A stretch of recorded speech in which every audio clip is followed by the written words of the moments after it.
नमस्कार, welcome back to my channel.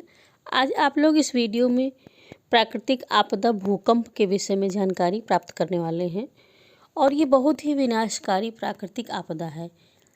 जब तीव्र गति का भूकंप आता है तो इससे अपार धन जन की हानि होती है।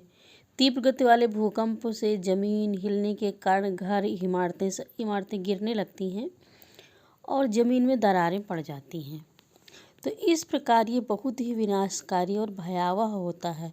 धरातल पर दरार पड़ने से रेल लाइन मुड़ जाती है, सड़क, जल, तेल पाइप, पुल आदि प्रभावित होते हैं। बस्तियां मलबों के ढेर में बदल जाती हैं। उसमें रहने वाले लोग, पशु सब दबकर मर जाते हैं।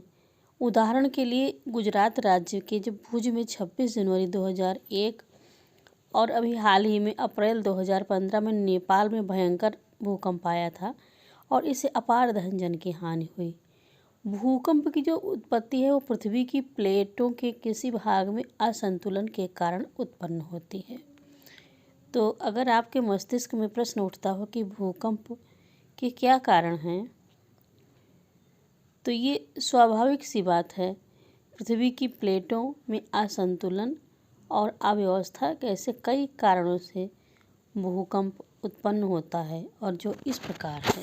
भूकंप के कारण हैं ज्वालामुखी विस्फोट के कारण, महाद्वीपीय और महासागरीय प्लेटों के संचलन के कारण, भ्रंशन और वलन के द्वारा, मानव निर्मित जलाशयों के जलदाब द्वारा, अणुबमों के विस्फोटों द्वारा।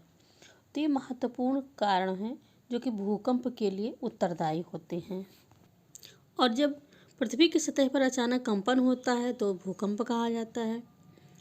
पृथ्वी पर स्थलमंडलीय प्लेटों की गति का परिणाम है भूकंप। हल्के कंपन से लेकर के विनाशकारी प्रभाव वाले भी होते हैं। स्थलमंडलीय प्लेटों की गति के फलस्वरूप पृथ्वी के आंतरिक भाग में हलचल होती है और ये हलचल ही भूकंप के कारण बनते हैं। पृथ्वी में भूकंपीय तरंगे यानी कंपन होता है। पृथ्वी के अंदर जहाँ से कंपन होता है अर्थात जहाँ से धरती कांपती है उस स्थान को भूकंप का उद्गम केंद्र कहते हैं।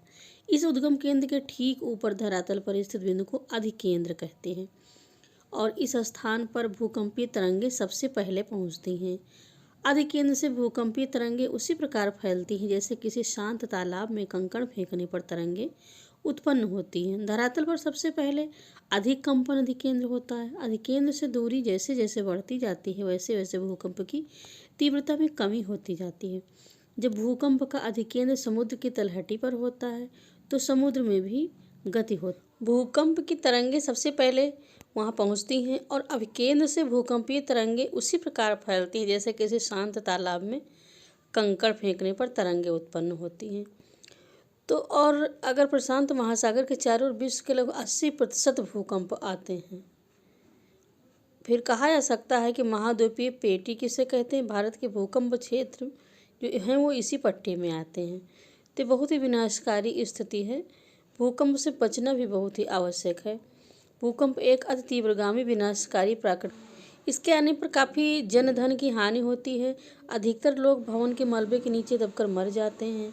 स्थानीय भवन मकान भूकंप रोधी नहीं बनाए गए तो भूकंप बहुत ही विनाशकारी हो सकता है और इसके बचने के उपाय जरूरी हैं। सब हर किसी के लिए जानना आवश्यक है।